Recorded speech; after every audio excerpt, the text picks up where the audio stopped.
Today we are going to start with the next topic, that is physical conditions of Earth's interior. Physical conditions of Earth's interior. Now, what do we mean by physical conditions?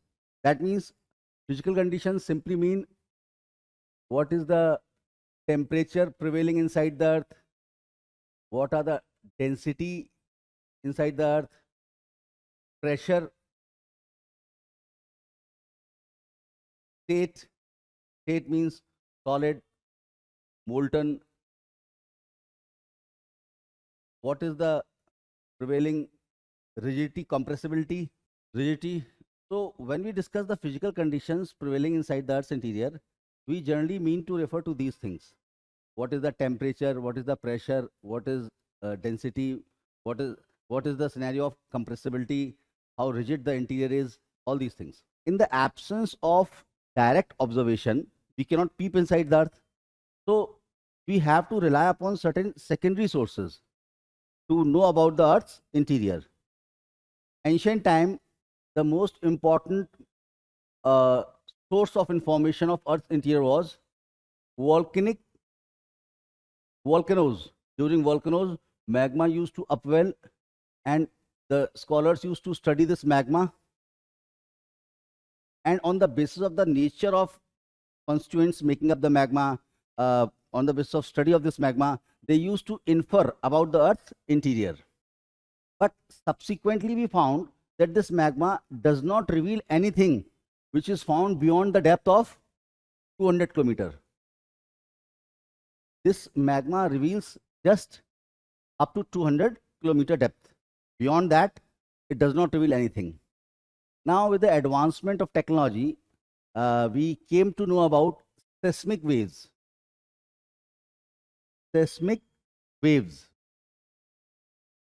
These are vibrations that are generated during earthquake. Whenever any earthquake occurs, earthquake is what? It is the result of breaking of rocks in the Earth's interior. When the rocks break, they get displaced, and the same displacement traverses all across the Earth. These vibrations moving inside the Earth are known as seismic waves. Now we developed instruments like seismographs. With the help of seismographs, these seismic waves are studied. And since these waves, suppose earthquake occurs at this place, these seismic waves emanate in all directions. They reach at every place on Earth. These seismic waves reach at every place on Earth, at every place. Wherever the seismograph is there, it records these waves. And seismic waves reveal everything about the Earth's interior. Now, it is the most authentic source of information about Earth's interior. These seismographs record these waves, and on the basis of velocity and travel path of these seismic waves, we have been able to know much about the Earth's interior. There are two types of seismic waves. Actually, there are three types of seismic waves, but P waves and S waves are the two seismic waves that emanate from the focus and travel inside the Earth. Since these two waves travel inside the Earth, so these are known as body waves. They traverse inside the Earth, and it is these two seismic waves that reveal about the Earth's interior. Surface wave, the third wave that causes maximum destruction, is confined to the surface. It does not reveal about the Earth's interior. So with the help of P waves and S waves, we have been able to know about Earth's interior. These waves, when we study the velocity, it is the velocity and travel path. Velocity and travel path inside the Earth. Their velocity and travel path inside the Earth is recorded by seismograph, and these two aspects reveal much information about the Earth's interior. Now, seismic waves have a property that both P waves and S waves. Suppose uh, this region is having density D1 and this region is having density D2, and this is the line that separate two different density medium.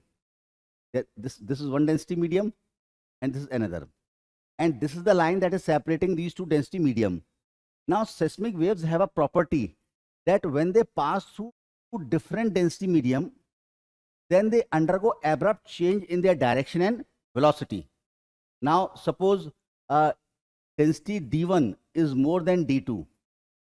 If they are moving from less dense to more dense medium, their velocity increases and their path also changes. But if they are moving from more dense to less dense medium, their velocity will decrease. And this surface that separates radically different density medium, this surface is referred to as level of discontinuity. Level of discontinuity. So when we study the seismic waves, seismograph, we find there are several different levels of discontinuity. That means there's a regular change in the density inside the earth. This has been revealed by abrupt change in velocity and travel path of these seismic waves. Now, the velocity of P wave is given by this formula.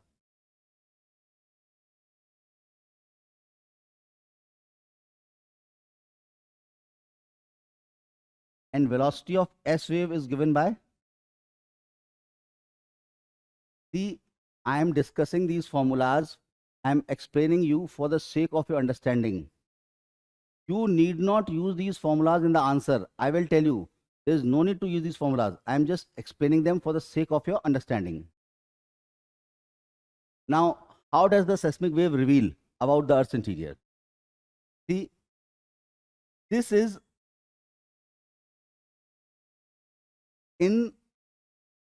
incompressibility, bulk modulus, K. What is incompressibility? It simply means the amount of stress required to reduce the volume of any object by pressing it.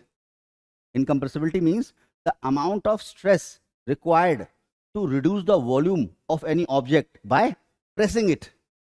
So the value of incompressibility is maximum for solid, then for molten, and then for gaseous state. Incompressibility is simply the amount of stress required to reduce the volume of any object, by pressing it.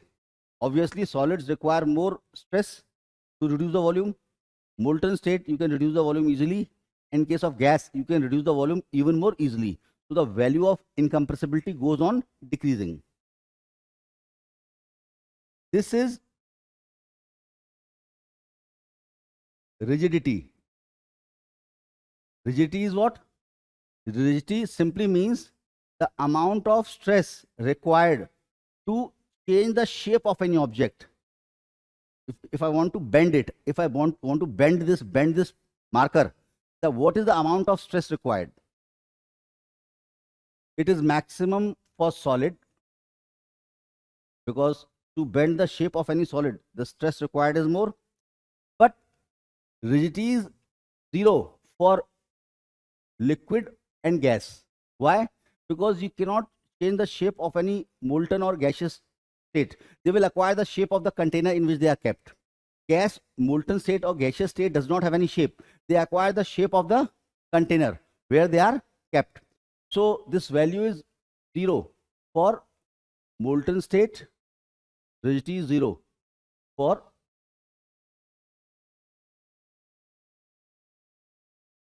it is 0 for molten state and gaseous state.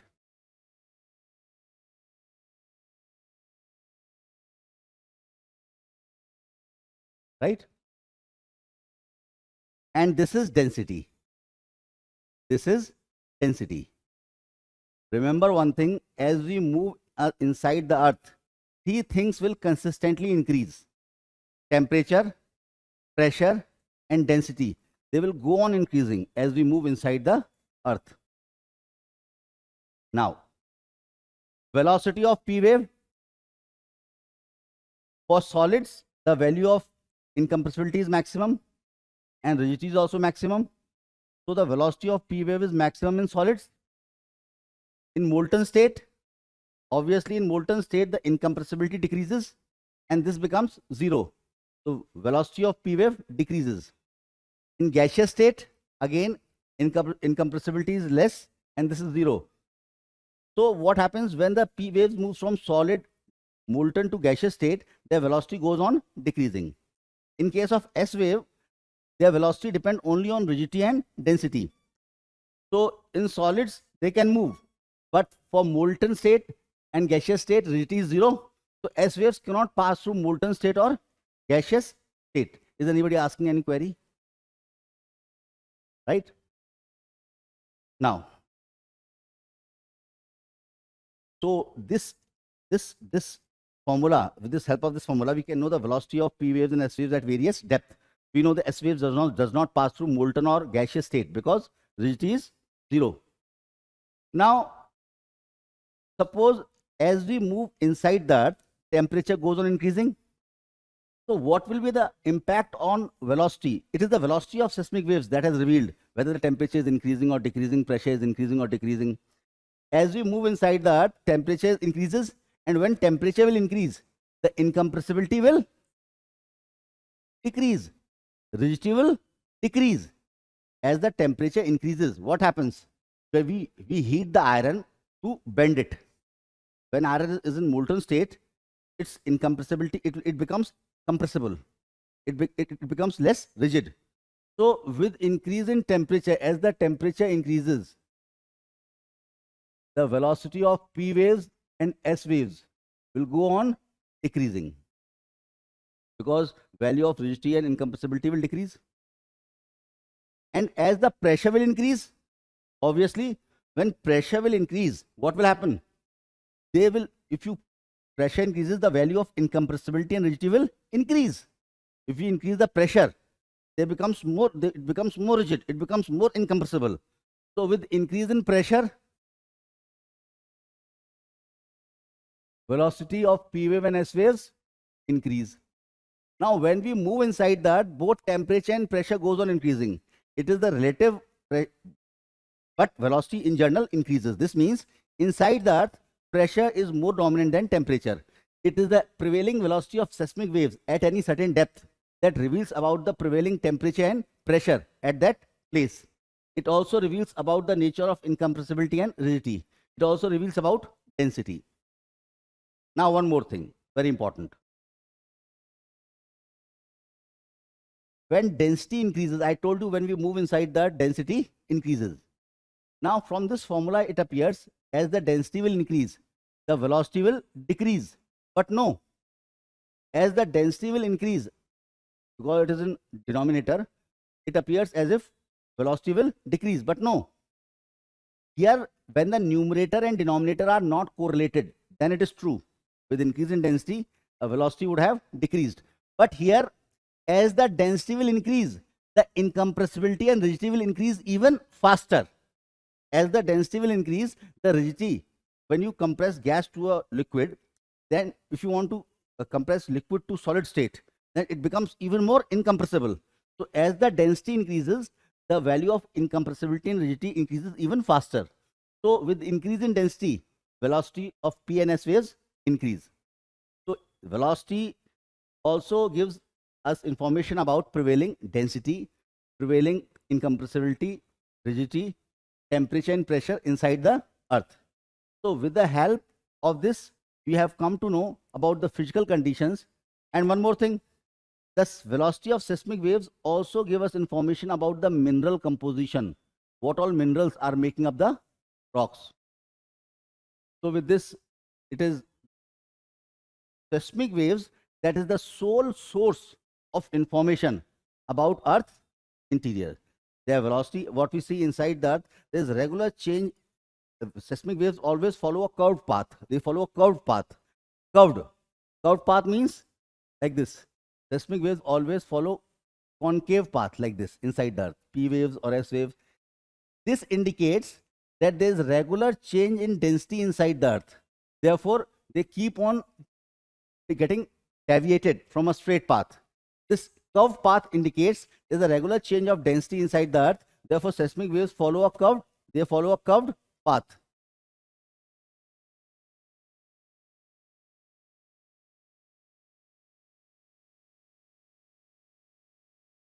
Now, let us begin with this topic.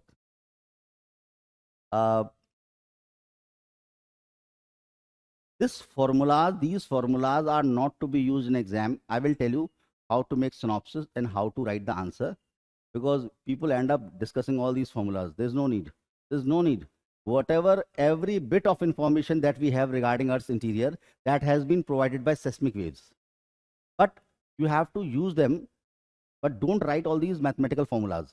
Now you have got it ki how velocity of P waves and velocity of S waves, they indicate about the prevailing density, pressure, temperature, rigidity, incompressibility, mineral composition. Everything has been revealed by seismic waves.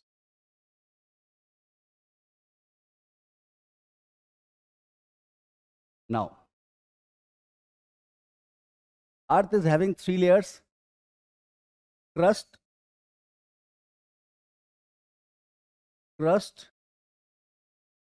mantle, core. I am drawing a sectional view of Earth, cross section. Average thickness of crust is 35 kilometers. Average thickness is 35 kilometers. But this crust is into 2 parts: continental crust and oceanic crust. As we discussed yesterday, these first oceanic crust got formed, then continental crust got formed, and these both are different in their composition, density, thickness. So they are discussed separately. Suppose this is oceanic crust and this is continental crust.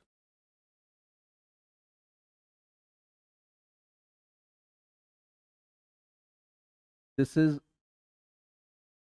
continental crust. It is also known as sial because it is dominantly made up of silica and aluminum. This is oceanic crust, popularly known as sima. It is made of silica and magnesium. Previously, when Kober was there, they used to refer sima to mantle, but now sima means oceanic crust. Now you see both the mode of form. This continental crust is a result of it got formed as a result of at the cost of oceanic crust. Their rocks making up them are different. Now continental crust, basically it is the rocks that make up the continental crust. These are granite and andesite. I discussed in previous lecture that andesite or granite are the result of magmatic differentiation of basaltic crust. There's no need to use seismic waves. You can directly pick up the rock and know their nature. They are on the surface. Dominant mineral that form the continental crust is feldspar, rich in silica. Third, density. Density of continental crust is 2.6 grams per centimeter cube. And if you see thickness, average thickness is 40 kilometers. Average thickness is 40 kilometers.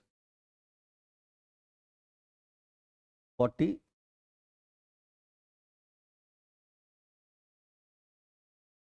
But wherever mountains are there, this thickness of crust increases to 100 kilometers. This has been revealed by seismic waves because below mountains it has been found that roots of mountains are very deep. We'll discuss. This thing has been revealed by that below mountains, the depth of the thickness of continental crust is 100 kilometer, because this has been revealed by seismic waves. Because when the seismic waves pass through mantle to crust, there is abrupt change in velocity. And when we study below mountains, we see this continuity between oceanic crust and this is mantle. This is oceanic crust, and this, when the seismic waves enter from mantle to oceanic crust, they undergo abrupt decrease in velocity. Now, this abrupt decrease in velocity in oceans, this happened at very close. It is very close. But as we move towards mountains, this abrupt change in velocity is found at 100 kilometer depth, which reveals that mountains have deep roots. We'll discuss it. So, for the sake of clarity, it has been drawn like this. Otherwise, actually, Moho discontinuity runs like this. Below mountains, it's very deep.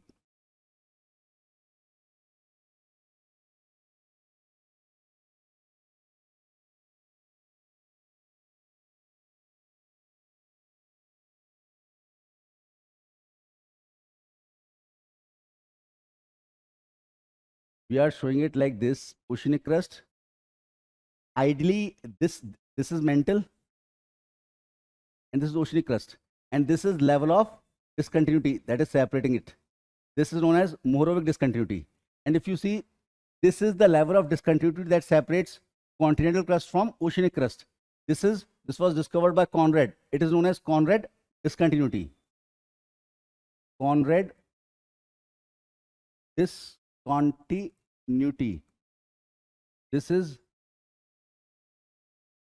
Mohorovic discontinuity. Wherever there is abrupt change in velocity, that level across which there is abrupt change in velocity, that level is known as level of discontinuity. Now, for the sake of clarity, we are drawing it straight. Otherwise, this Mohorovic discontinuity runs very deep below mountains.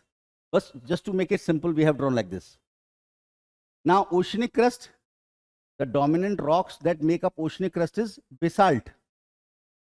We studied yesterday that basaltic oceanic crust is a result of magmatic differentiation of perovskite rock.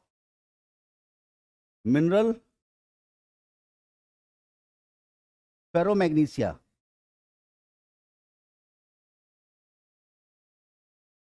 And third, density. Ferro means iron, magnesia means magnesium. So, important mineral is iron and magnesium. Density of oceanic crust is 3 grams per centimeter cube. Thickness is just, it's very thin. Thickness 5 to 10 kilometers.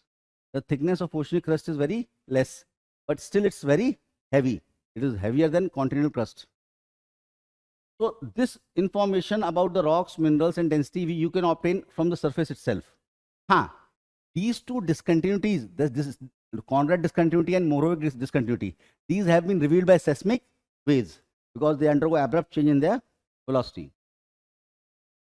Now below crust,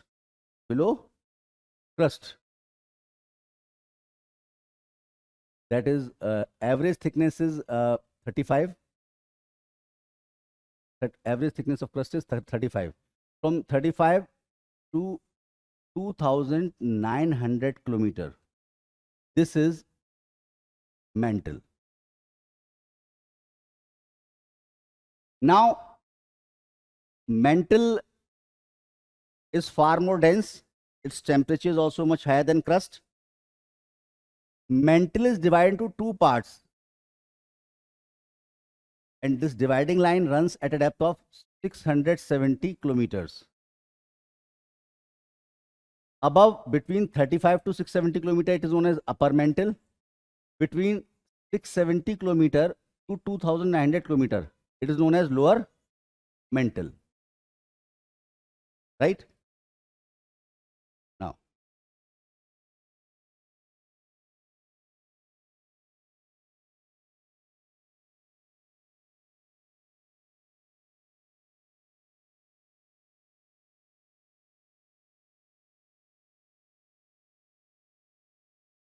So from 35 kilometer to 2,900. This is mental. This is mental. And mental in turn is separated by a discontinuity at a depth of 670 kilometer. What we find is abrupt change in velocity. Abrupt change in velocity means level of discontinuity is there. This was discovered by Rapides. So it is known as Rapides discontinuity. Although this thickness is more, if you measure this 670 to 2,900, this is huge, very thick, and this is narrow. But in upper mantle, we have to discuss various layers. So I have deliberately made it wider. Now, this is upper mantle.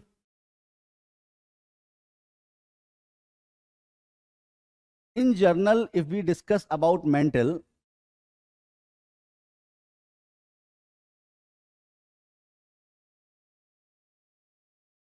it is denser, it is warmer than crust. Upper mantle that extends between 35 to 670 kilometer. Here, the most important rocks that make up upper mantle. We discussed in the upper part it is perrotite, in the lower part of upper mantle it is gabbro.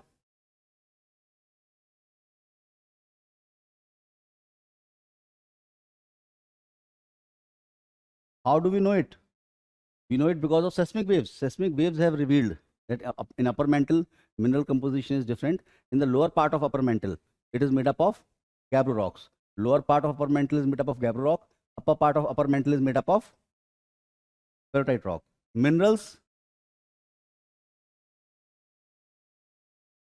plagioclase and pyroxene happen to be the two most important minerals. If you see the temperature in upper mantle, here in upper mantle, average temperature is 1100 degrees centigrade, and average density is 4.5 grams per centimeter cube, right?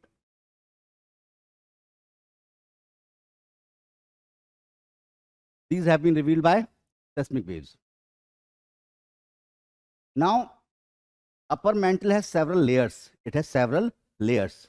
Now, let us see what all layers make up the upper mantle. At the top, there is 80 to 100 kilometer thick layer. It is known as uppermost upper mantle. The top part, top 80 to 100 kilometer thick layer of upper mantle is known as uppermost upper mantle. It is cool and rigid like the crust. Basically, together with the crust, you see, together with the crust, this is oceanic crust, this is upper mantle, this uppermost upper mantle and crust together, it is known as lithosphere. And it is this lithosphere that is broken into plates, and these plates are moving. The uppermost mantle is cool and rigid like the crust, and it moves along with the crust as a unit. And this uppermost mantle and crust together, they are known as lithosphere. This lithosphere is broken into pieces, which are known as plates.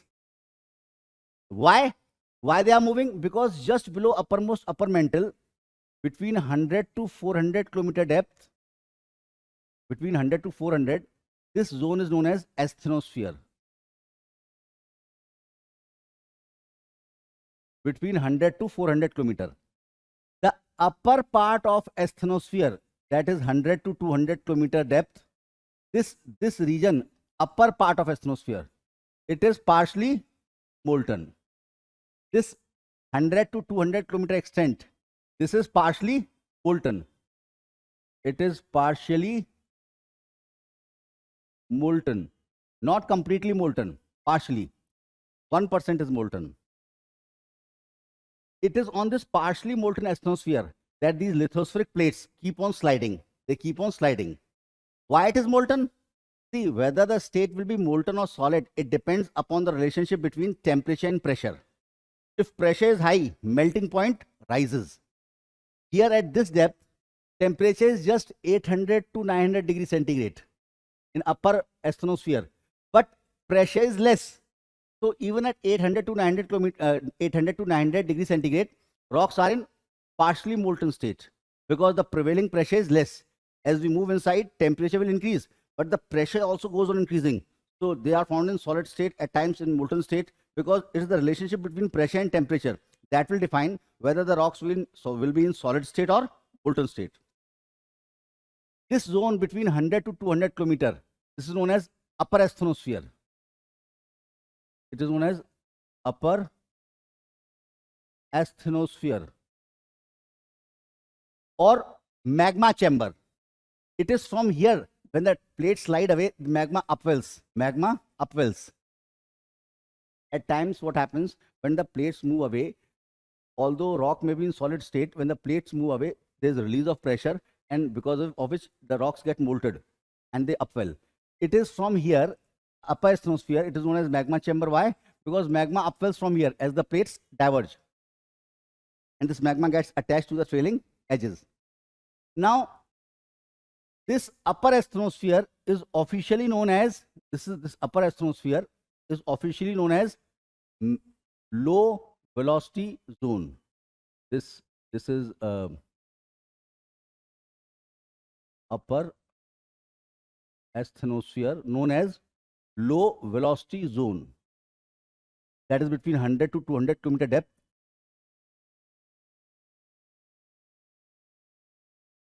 Very important.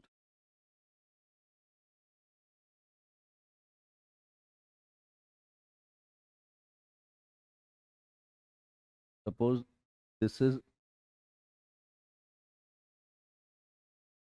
upper mantle, the uppermost part, that is 35 to 100 kilometer depth.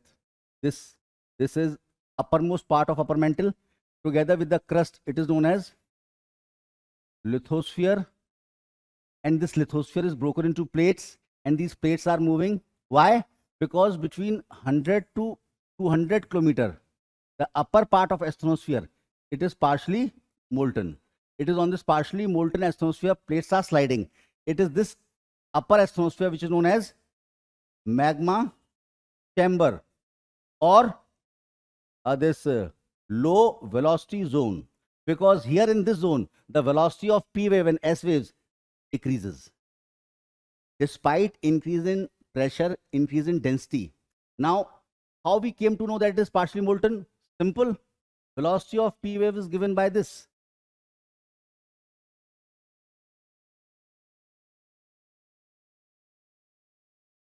आवाज नहीं बेटा. Now, as we move inside the earth, temperature, pressure, density all goes on increasing. Now, ideally, when density increases, I told you incompressibility and rigidity increases even faster. So velocity should increase. But here what we are discussing, density is increasing.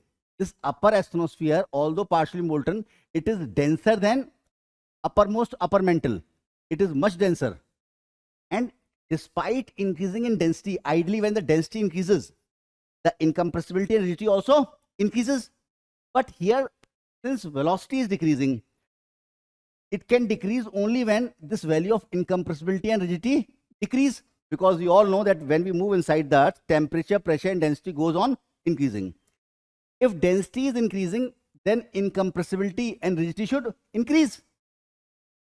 But here what we find, since velocity is decreasing, so that means the value of incompressibility and rigidity is decreasing, which can decrease only when either the matter is in molten state or partially molten.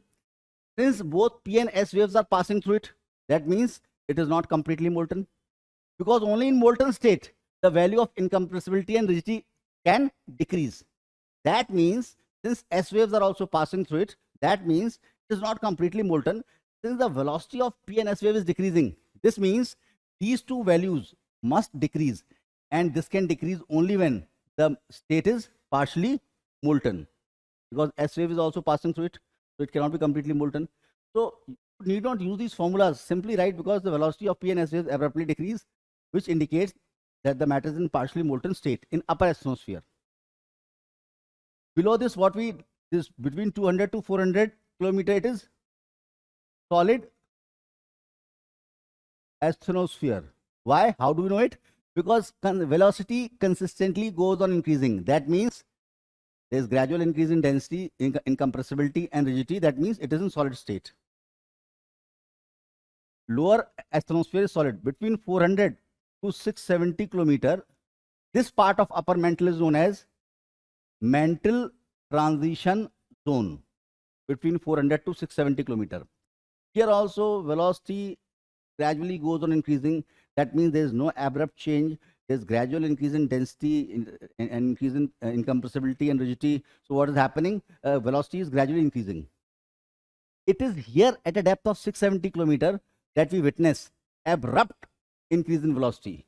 When the seismic waves move down, when they reach a depth of 670 kilometer, just below it, there is abrupt increase in velocity. That indicates a level of discontinuity. And this is lower mantle. That is much more wider. That is 670 kilometer to 2,900 kilometer. Now there are certain unique things about lower mantle.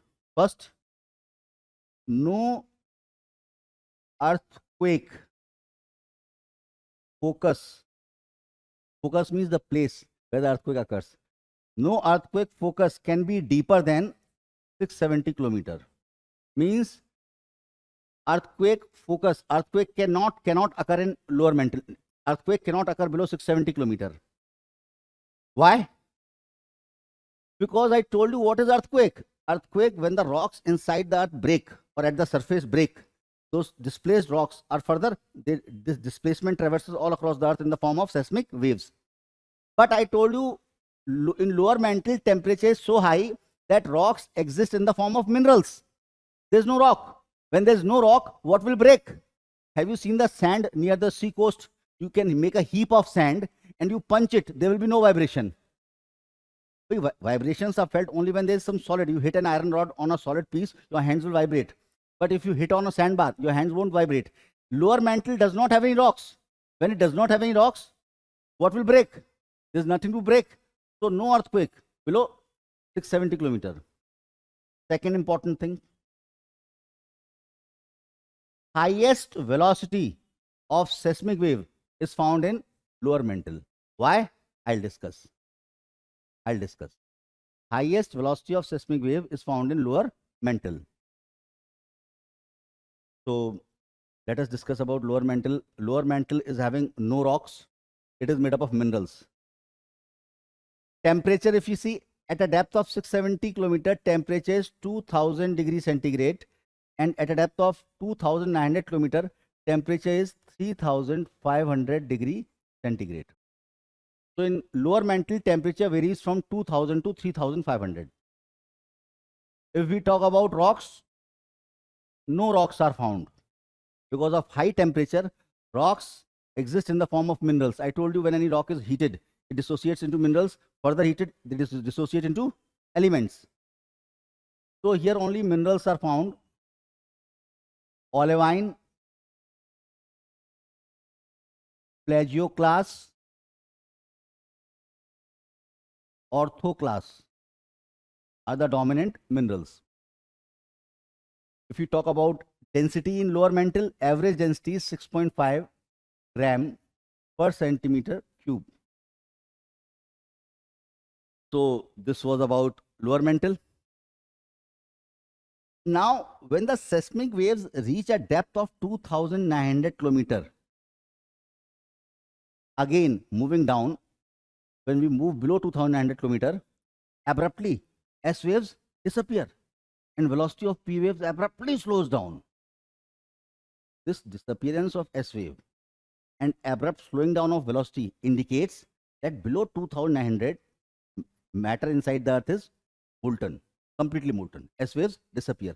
S waves are found only up to this depth. Now below this molten state is there and there's abrupt change in velocity. So this abrupt change in velocity means there's a level of discontinuity, and this is known as Gutenberg discontinuity. Gutenberg.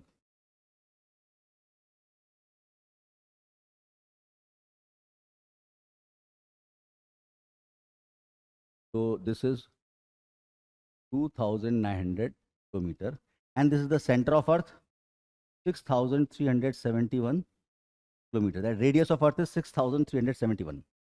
So when the seismic waves move beyond 2900, then what happens? S waves disappear. Gutenberg discontinuity. This is core. Below core extends from 2900 to 6371 kilometer. If you see the radius of core is, this radius of core is more than the half of radius of Earth. Now core is different from rest of the Earth. Rest of the Earth is rocky. Core is metallic. Core is metallic, made up of metals. It is because of metallic composition that the density of core is more than twice that of mantle. And it is divided into two parts. Outer core from 2900 to 5150 kilometer. This is outer core. Here what we find, it is completely molten. Again the seismic waves have revealed, because S waves disappear and the velocity of P waves abruptly slows down. Velocity of P wave abruptly slows down.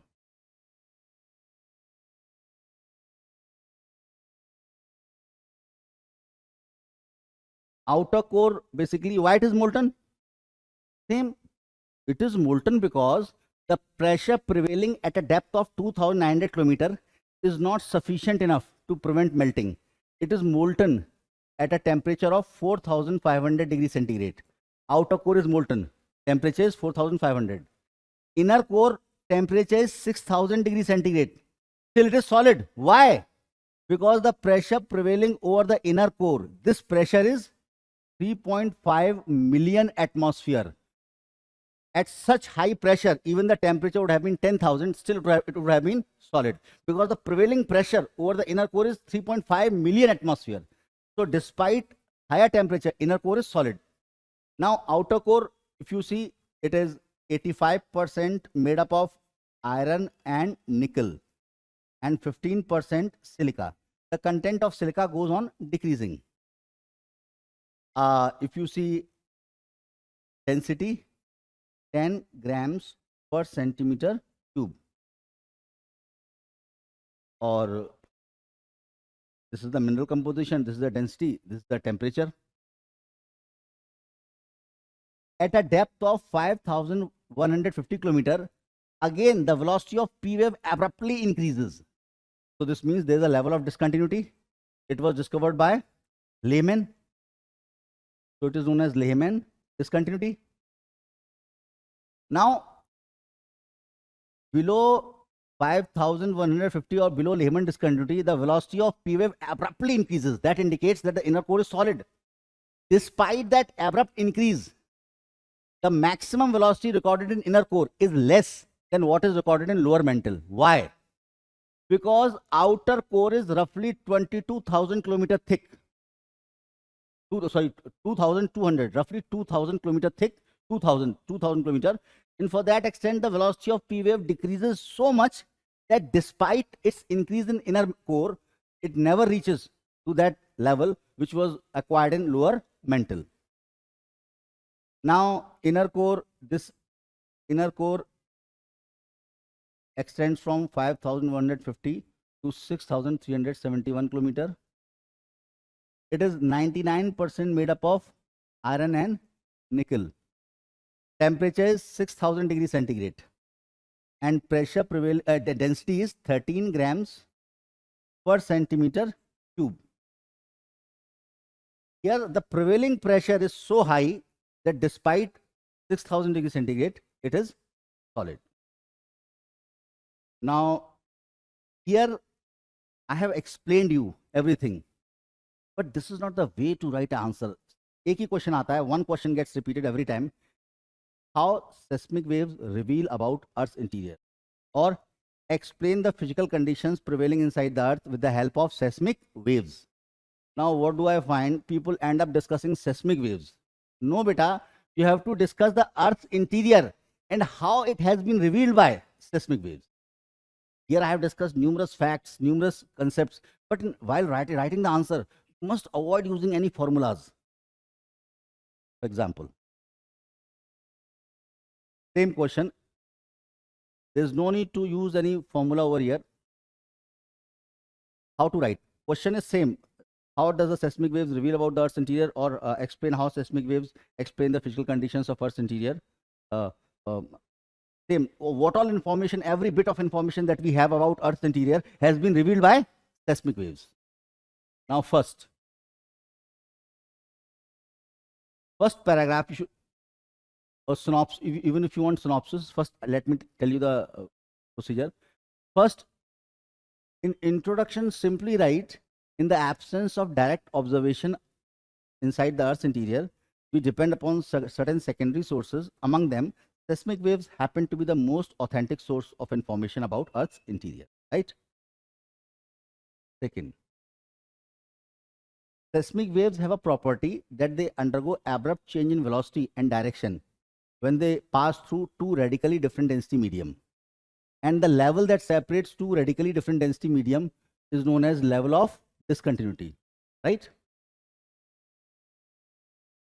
Third point, the abrupt change in velocity inside the Earth, the abrupt change in the velocity of seismic waves inside the Earth have revealed various levels of discontinuities. Like, draw the map and show all these discontinuities.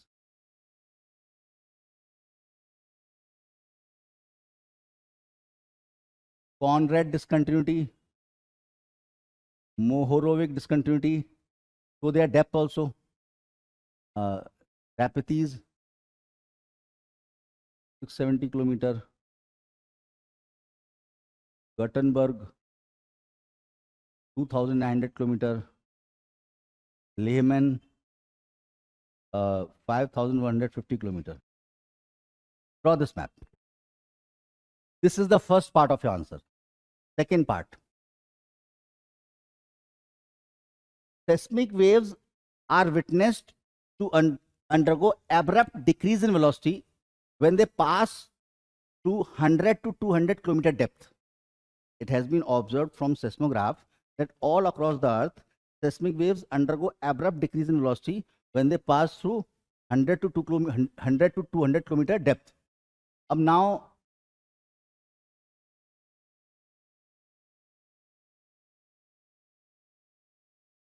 to 200. Now, this zone is known as low velocity zone. It is seismic waves that have revealed that between 100 to 200 kilometer, matter is partially molten. So you need not explain anything. No need to write formula. I explained you, because as we move inside, density increases. When density increases, the incompressibility and rigidity increases even faster. But inside that, if this would have happened between 100 to 200, then velocity would have increased. But velocity is actually decreasing. That means incompressibility and rigidity have decreased, and they can decrease only when matter is either molten or partially molten. Since S waves are also passing, so it is not completely molten, it is partially molten. ये सब बताने की जरूरत नहीं है. Simply you write the abrupt decrease in velocity of P and S waves reveal that that Earth is partially molten between 100 to 200 kilometer depth, and this zone is known as low velocity zone, also known as magma chamber. Below this, up to 670 kilometer, velocity consistently increases. Again, at a depth of 670 abrupt increase, velocity, and then at a depth of 2,900 kilometer, we witness that below this depth, S waves disappear and P waves abruptly slows down. This indicates that outer core is completely molten, and this outer molten core extends from 5150 2,900 kilometer to 5150 kilometer. Further, there is abrupt increase in the velocity below Lehman discontinuity. Below 5,150 kilometer, the velocity of P wave abruptly increases, which indicates that the inner core is solid. That's it. So the second part. Last part of your answer. Last part is seismic waves not only reveal about the mineral composition that make up the Earth interior, they also reveal the temperature, pressure, and density prevailing at various depths. Now, after writing this, draw sectional map of Earth, and here you have to write all the information. Matlab, seismic wave reveal the mineral composition, what all continental crust, what all rocks, what all minerals, what is the temperature, what is the density. Again, rock, temperature, density, minerals. Then upper mantle, what are the various rocks, minerals, temperature, density. In lower mantle, what rocks, mineral density. In outer core, inner core, what all minerals make up the Earth's interior, what is the density, temperature, everything, entire information. That's it. No need to use any formula. Or synopsis you can make in 3 lines. First, you can draw this. First part is various levels of discontinuity. In second part, we discuss partially molten astrosphere and completely molten outer core and solid inner core. In third part, we discuss what all rocks and what all minerals and what all temperature, pressure, densities prevailing inside the Earth. Draw a diagram. That's it. Right? Make it a habit. Synopsis, when you will read it 10 times, then you will make the synopsis. Synopsis में बस crux पहली बात introduction, तो you must know basically in the absence of direct observation सब लिखना है. उसके बाद केवल seismic waves undergo abrupt change in velocity which indicates various levels of discontinuity.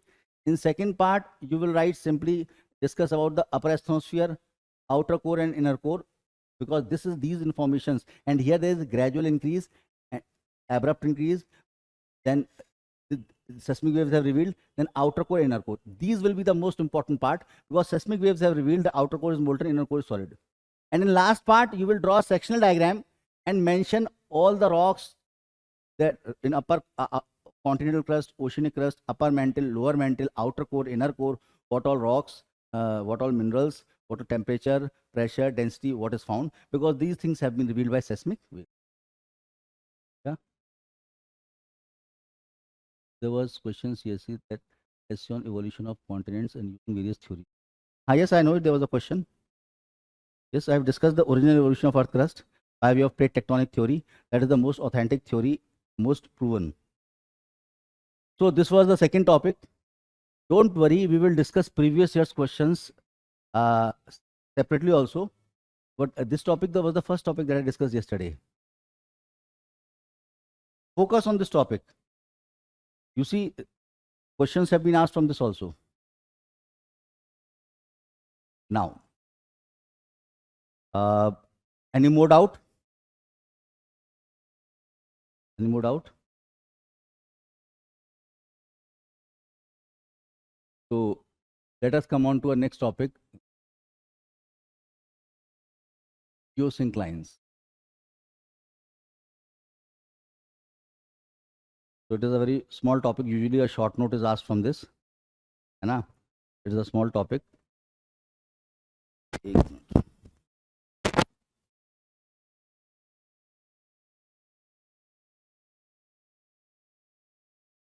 Now, how did this concept of geosyncline came into being?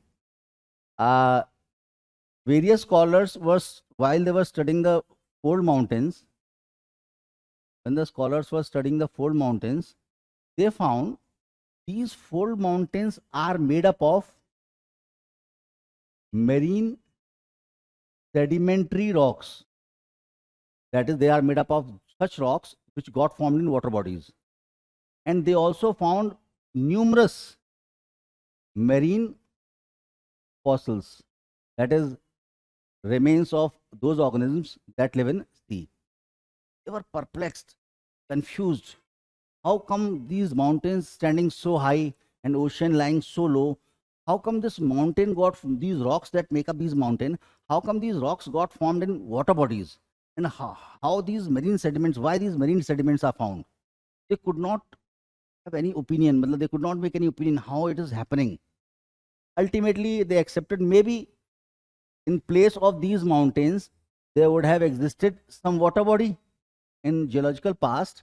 In place of these mountains, there would have existed any water body, and that water body might have been receiving sediments from the neighboring land areas, and sediments would have got deposited, continued to for deposited for millions of years, and because of this sedimentation, when the thickness of sediment would have increased, the floor of the water body would have subsided. Maybe this sediment would have continued to deposit and the floor of water body would have subsided. Huge thickness of sediment would have got deposited. Later on, due to any reason, this sediment which got deposited would have got squeezed, and because of squeezing, this would have folded into fold mountain. This was the only hypothesis that they could propound at that time, because there was no other logical answer to it. So then what they did, they studied the geological history of Earth. When they studied the geological history of Earth, they found initially our globe was characterized by two features. One is rigid masses surrounded by water bodies. Rigid masses surrounded by water bodies. These water bodies are usually known as mobile zones of water bodies. Why? Because their location, shape and size was changing. Now we know it is because of movement of plates. At that time they never knew it. They thought they were termed as mobile zones of water body because the location and the shape and size was changing. So initially Earth was characterized by two features: rigid masses surrounded by water bodies. If you see the previous lecture, I told you while I was discussing this previous lecture, I told you that this was the plate. This thermal convection currents were rising. This subducted plate melted and volcanic arc came into existence. This again melted, volcanic arc came into existence, and this was all water body. I was discussing yesterday. See, the same thing. Initially, the Earth was characterized by rigid masses. These were the rigid masses, volcanic arcs that got formed, surrounded by water bodies. These water bodies were receiving sediment, and this sediment was getting squeezed and folded into fold mountain. I discussed yesterday. So they said these water bodies which existed were receiving sediment, might have been receiving sediment, and because of this sedimentation, subsidence would have taken place. Water sea floor would have subsided, and later on, because of compression, these water bodies got squeezed and folded into fold mountain. In place of these water bodies, these fold mountains that are made up of marine sedimentary rocks, they came into existence. And these water bodies have been termed as geosynclines. That is, they are the cradles of mountain building. From these geosynclines, fold mountains have formed. Now, so this was the brief I have discussed in brief. Now I'll discuss elaborately how this concept came into existence. So this was a long drawn process. At that time, the concept of plate was not known. Geosynclines are basically found on plates. I'll discuss it later. So they believed, yes, these water bodies, these mobile zones of water bodies, they termed it as geosynclines. And from here, the sediment that got deposited, sedimentation and subsidence, and then later these water bodies got squeezed and folded into fold mount. Now, historical evolution of concept, how this concept of geosyncline came into being. First, It was Dana and Hall. Dana was the chief scientist. He was studying Appalachian Mountain. I discussed Appalachians are found on the eastern side of North America. Mostly they lie in USA, eastern side. So he was studying Appalachian Mountain, and he studied the rocks that make up the Appalachian Mountain, and he also studied the fossils that are found on this mountain. He studied the rocks of those mountains and the fossils, marine fossils of those mountains, and he concluded that these rocks and marine fossils got formed. Initially, they got deposited in such water body which was long, narrow, and shallow. On the basis of his study of the rocks that make up this mountain, he concluded that these rocks got and formed in such water bodies which were long, narrow, and shallow. And these water bodies, the sediment deposited in these water bodies, subsequently got squeezed and folded into Appalachian Mountain. And for the first time, Dana coined the word geosyncline for such water bodies. Hall, his assistant, he further elaborated this concept and tried to provide various evidences that all fold mountains have got formed from geosynclines. That is, those mobile zones of water bodies which are characterized by sedimentation and subsidence, and subsequently the sediment gets squeezed and folded into fold mountain. Next, Hogg. Hogg studied alpine mountain, and on the basis of his study of those rocks and marine fossils, he concluded that geosynclines are long, narrow, and deep water bodies. And he, in order to prove his point, he even produced paleogeographical map. That is, paleo means old. He made up a map of the earth of Mesozoic era. In his map, he tried to illustrate, see, these were long, narrow, deep water bodies, and they were surrounded by land areas. These were the oceanic tracts. He depicted water bodies, geosynclines, as oceanic tracts which were bounded by land. This is all land. These are oceanic tracts that he called as geosynclines. But his theory was rejected at that time. Firstly, because of this map. In Mesozoic era, he has depicted such large land area and so small water bodies. We know that initially it was all water.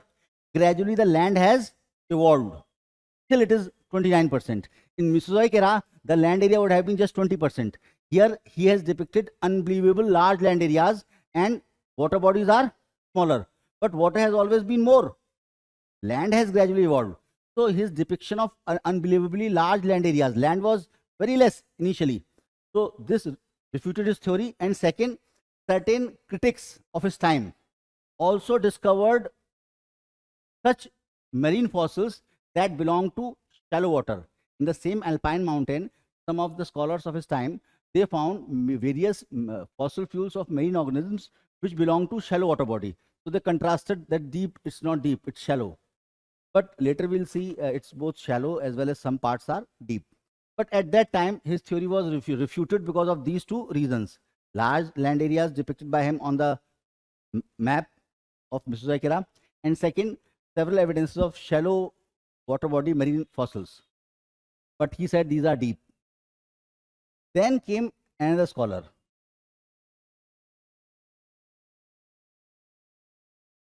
Tuchert.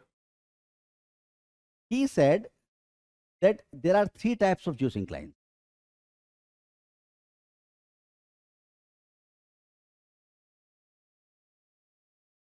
monogeosynclines, polygeosynclines,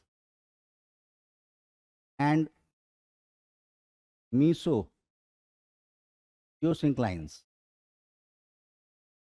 He said there are three types. Monogeosynclines, he said these are long, narrow, and shallow, just like Dana's geosyncline. These are long, narrow, shallow, and they pass through only one phase of mountain building. So he called them mono. Long, narrow, shallow water body like this, receiving sediment. It is narrow, sediment is getting subsidence. Since it is narrow, so what happens? When the compression takes place, the entire sediment gets squeezed and folded into fold mountain, since it is narrow.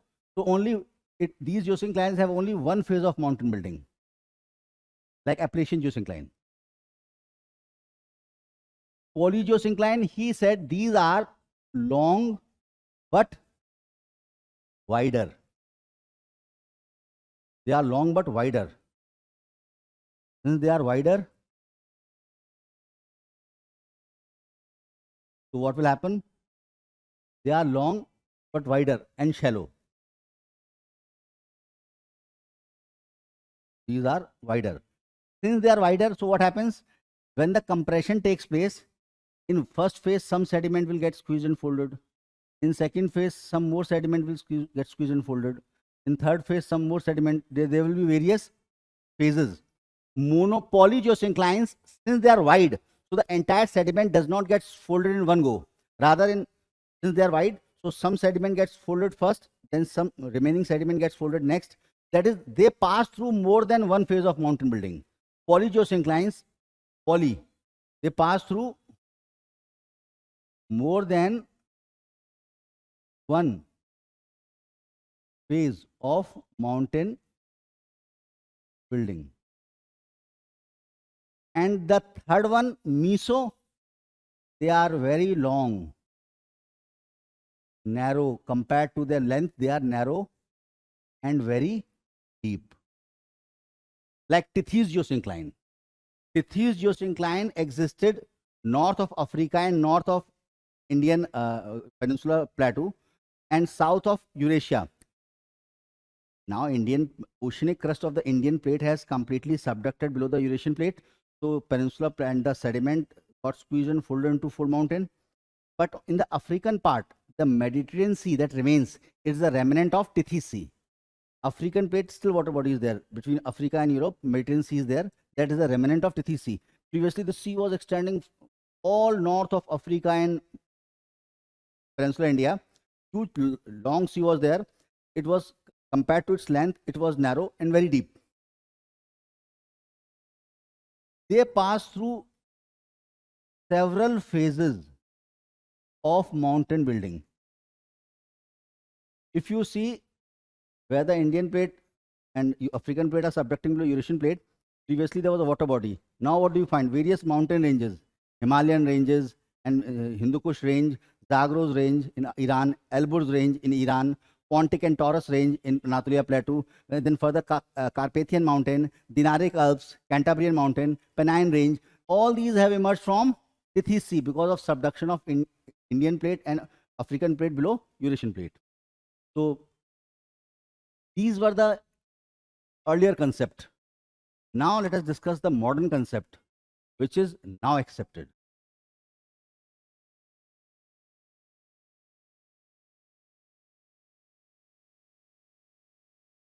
Modern view regarding geosyncline.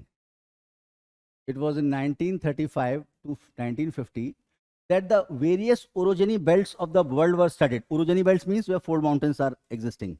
Various orogeny belts of world were studied.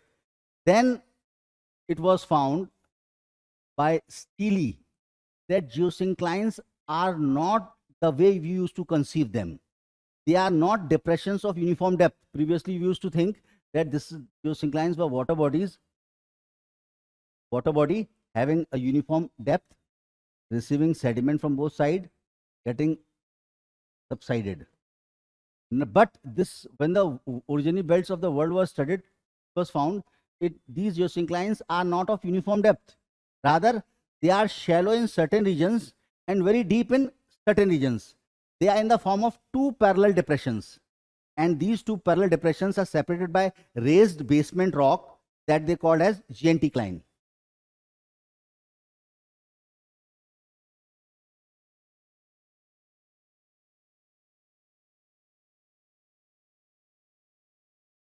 This is continent. This is open sea, ocean. This is raised basement rock known as geanticline. And geosynclines are in the form of two parallel depression. One depression that exists close to the land and it is smaller, geosyncline. And one depression is deep and it is located away from land towards open sea. This is the main geosyncline known as geosyncline.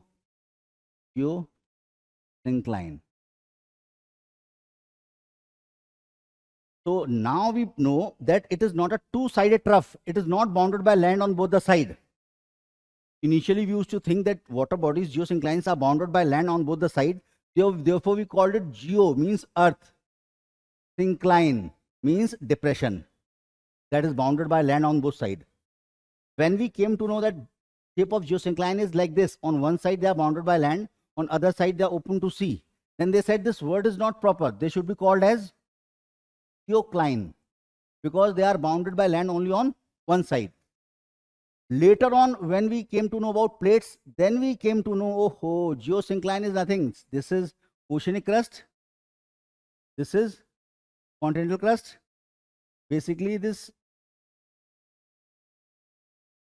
oceanic plate is subducting below this continental plate. Here it is subducting. Where, suppose this is continental plate and this is oceanic plate. This is water body. Oceanic plate, this is continental. Here where it is subducting, trench is there. This geosyncline is nothing but it is trench. And towards the shallow part of land area where the water bodies are shallow, it is geosyncline. So actually geosynclines are located on plates. See this oceanic crust, oceanic plate is subducting below this continental plate. And at the place where it is subducting, trench is there. So this geosyncline is actually located in a trench. And geosyncline is located towards shallow water on the landward side. Right? So they said now they should call it geocline instead of geosyncline. This is the modern view that we accept. This is actually accepted. This is the shape of geosyncline. Now there are 3 stages in the evolution of geosyncline. And these 3 stages, Kober has also used the same 3 stages for the formation of mountain. There are 3 stages of evolution of geosyncline. Lithogenesis, orogenesis,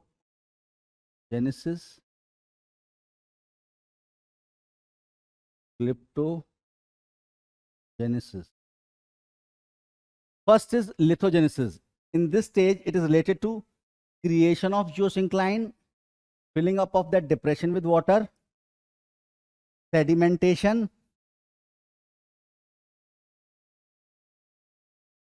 deposition of sediment, and subsidence, lowering of sea bed.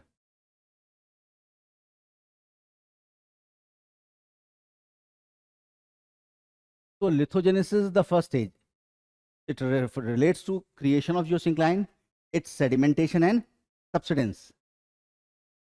Orogenesis, because of compression, this sediment gets squeezed and folded into fold mountain. That is orogenesis, second stage. Third stage, kleptogenesis. There is a gradual rise, but because of weathering of these fold mountains, gradually their height starts decreasing. and these weathered sediment get deposited in the remaining water body that has been found in the margins. This water body gets filled with sediment and geosyncline completely disappears. This third stage, glyptogenesis, is what? Initially there is gradual rise, but because of weathering and erosion, the height of the mountain start decreasing, and this weathered sediment get deposited in the marginal water bodies of geosyncline, and that water body gets silted by sediment. There is lowering in the height of mountain, and geosyncline completely disappears. These three stages also happen to be the three stages of evolution of mountain. Coverts, according to Covert's erosion theory, how fold mountains got formed, he used these three stages. So in this, how to write synopsis? Very simple. First, what are geosynclines? Standard. Geosynclines are mobile zones of water bodies characterized by sedimentation and subsidence, which subsequently get squeezed and folded into fold mountain. Second part, you have to give various views. Dana, hog, sutured, steely. In one line, according to Dana, they were long, narrow, shallow. Hog, they were long, narrow, deep. Sutured, mono, geosyncline, poly, geosyncline, meso, geosyncline. Steely, he gave the view of geocline. On one side bounded by land, on other side by, this is raised basement rock, the anticline. This is mono, mu,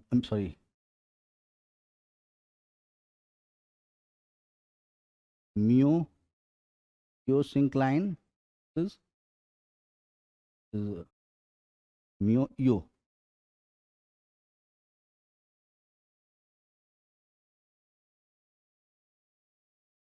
And third point, three stages: lithogenesis, orogenesis, glyptogenesis. That's it. This is the synopsis. Intro, you must remember in your mind. Dana, hog, long, narrow, shallow, long, narrow, deep, mono, poly, meso. You must know what is mono. Steely, and three stages. You can make synopsis only when you have studied, you have read your notes at least 5 to 10 times, right? So today we'll sum up over here these two topics. Tomorrow there's a very important topic we'll start, that is isostasy, because we won't be able to finish it today. So these two topics are for today, and read them.